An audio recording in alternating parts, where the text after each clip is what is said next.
అన్నా so hi అన్న.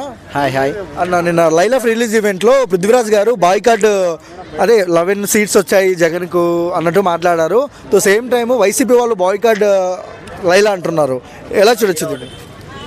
అంటే ఫస్ట్ ఆఫ్ ఆల్ రాజకీయం అనేది వేరు, సినిమా ఇండస్ట్రీ అనేది వేరు. ఫస్ట్ దాన్ని డిఫరెంట్, ఇది డిఫరెంట్. రాజకీయంలో వచ్చేసి చాలా ఉంటాయి. రాజకీయం ఇన్ ద సెన్స్ గవర్నమెంట్లో ఒకటే డిపార్ట్మెంట్ లేదు. సినీ ఇండస్ట్రీ అనేది చాలా చిన్నది. దాన్ని గ్రోత్ చేయడానికి అది చేయాలి.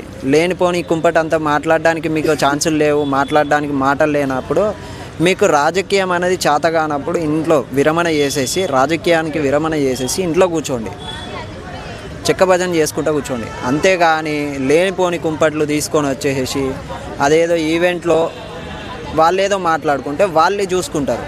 నీ దగ్గరకు వచ్చి అడిగారా, నీ దగ్గరకు వచ్చి హెల్ప్ చేయమని చెప్పేసి అడిగినప్పుడు నువ్వు మాట్లాడమని చెప్పినప్పుడేమో మాట్లాడు.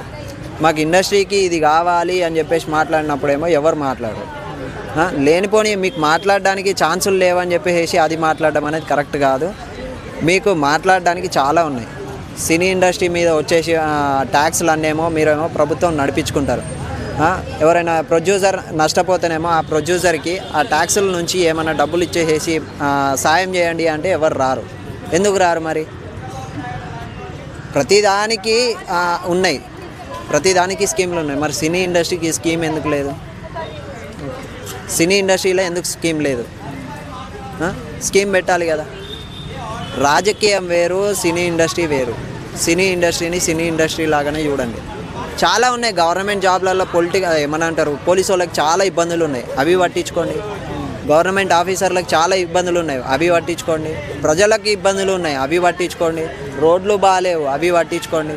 ఎక్కడ చూసినా సరే, ఇప్పుడు తెలంగాణ ప్రభుత్వం అయినా అటు ఆంధ్ర ప్రభుత్వం అయినా సినీ ఇండస్ట్రీ మీద పడి ఏడుస్తున్నారు. అది చేయట్లేదు, ఇది చేయట్లేదు. చాలా చిన్నది సినీ ఇండస్ట్రీ.